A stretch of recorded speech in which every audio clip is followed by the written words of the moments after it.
ദൈവത്തോടുള്ള സ്നേഹം തീഷ്ണമാകുമ്പോഴാണ് നമ്മുടെയൊക്കെ ജീവിതത്തിൽ അത്ഭുതങ്ങളും അടയാളങ്ങളും ഒക്കെ ഉണ്ടാവുക. നാം എല്ലാവരും ദൈവികരാണ്, ഒരുപാട് പ്രാർത്ഥിക്കുന്നവരാണ്, ദൈനംദിന കർമ്മങ്ങളിലൊക്കെ ഈശ്വര സാന്നിധ്യം കൊണ്ടുവരാൻ പരിശ്രമിക്കുന്നവരുമൊക്കെയാണ്. ചിലപ്പോഴെങ്കിലും നമ്മുടെയൊക്കെ പ്രാർത്ഥനയ്ക്ക് ഉത്തരം കിട്ടുന്നില്ല എങ്കിൽ ഒരുപക്ഷെ നമ്മുടെ തീവ്രത കുറവ് കൊണ്ടാവാമെന്നാണ് കഥ പറഞ്ഞു വെക്കുക.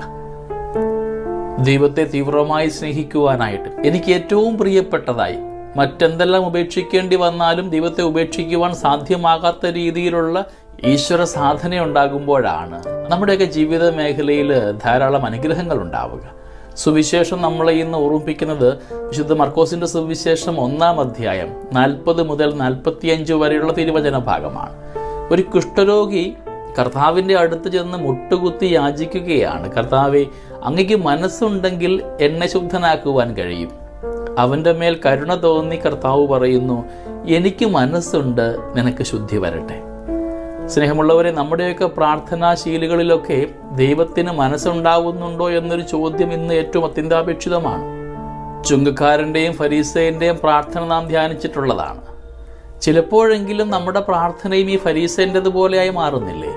എനിക്കെല്ലാം അറിയാമെന്ന ഭാവത്തിൽ എല്ലാ ചെയ്തികളെയും മറച്ചു വെച്ച് കൊടുത്തുകൊണ്ട് ദൈവസന്നിധിയിൽ ഫരീസയ മനോഭാവം കാണിക്കുന്നുണ്ടെങ്കിൽ ഓർത്തുകൊള്ളുക, നീ തിരികെ വരേണ്ട സമയം അതിക്രമിച്ചിരിക്കുകയാണ്.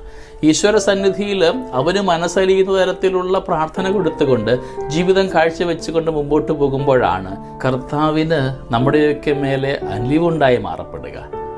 ഇന്നു മുതൽ അർപ്പിക്കപ്പെടുന്ന ഓരോ പ്രാർത്ഥനയിലും ഓരോ യാചനയിലുമൊക്കെ ആത്മാർത്ഥമായ സ്നേഹമുണ്ടാകുവാനും കർത്താവിന് വേണ്ടിയുള്ളൊരു ആത്മാർത്ഥമായ ദാഹം, തീഷ്ണമായ ആഗ്രഹമുണ്ടാകുവാനായിട്ട് നമുക്ക് നമ്മളെ തന്നെ പരുവപ്പെടുത്തുകയും ചെയ്യാം. ദൈവം നമ്മളെല്ലാവരെയും സമൃദ്ധമായി അനുഗ്രഹിക്കട്ടെ.